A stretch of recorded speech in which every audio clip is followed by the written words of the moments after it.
Everyone, today I'm getting ready for a aerial photography shoot I'm going to be doing for a client. Pretty much what I'm going to be doing is I'm going to take my my unique Q500 Plus out there, and there's a lake that they're building out there, and I'm just gonna fly it around, get some pictures and get some video, and I'm just gonna be giving you guys some tips about aerial videography. You know, what altitude things look better, just little basic things that you want to keep in mind. So make sure you have your batteries charged, make sure you have your SD cards.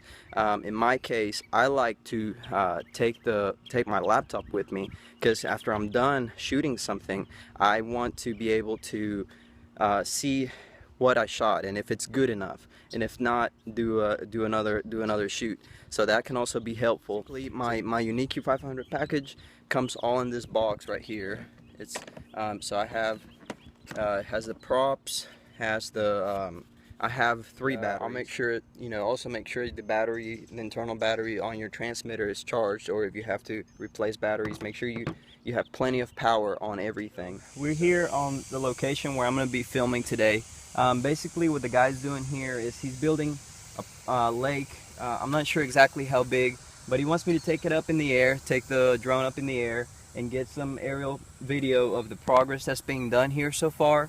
I'm probably gonna come here later on in the year and get some more video and pictures of what they've done here with the progress. But that's pretty much what we're doing today, so let's get started. I have the SD card here that I'm gonna insert into the unique Q500. I'm inserting it. Okay, it's on there now. Freshly charged battery goes in the back here. Okay, make sure it pops in there good. Next thing you do is you put on the propellers. You always make sure you match them up. I always just put them in finger tight. I don't tighten up the propellers with a tool or anything, just finger tight, but I make sure that they're not going to come off, because they can actually come off. One thing that I'm kind of looking at right now is the position of the sun. That's going to have to do a lot.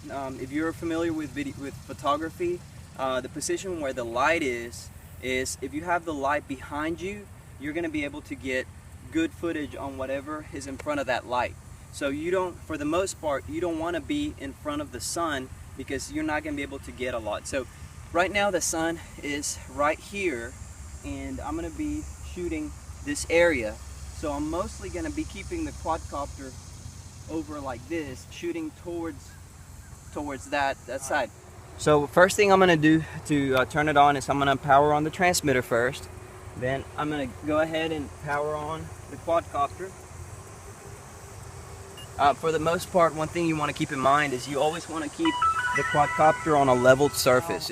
What I usually start doing when I'm going to get video, so I don't have to worry about actually having to hit the video button when I'm up in the air, I just hit the video button while I'm still down on the ground. And then later on, I just edit the footage that I like. I don't have to fly around trying to find good shots, but I can just fly around and be confident that I'm getting every single shot, and later on cut out the shots that I don't like.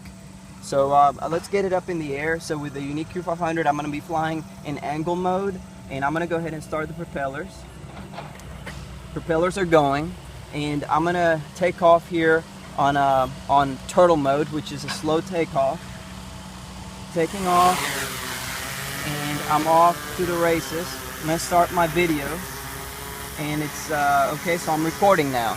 So I got my camera set up, and I'm going to take it about 150 feet, okay, and just kind of get an overview. Right now I'm at about 130 feet. So 150 feet is usually, I'm at 170, which is okay. It's normally a good place to start. So I'm just yawing a little bit, coming around. I took it really high up in the air, around 600 feet, and got a whole view of the area of the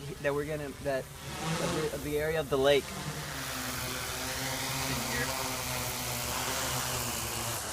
When you are facing the sun with your camera, if you pitch it slightly downward, if you pitch the camera slightly downward, you're still going to get a decent shot.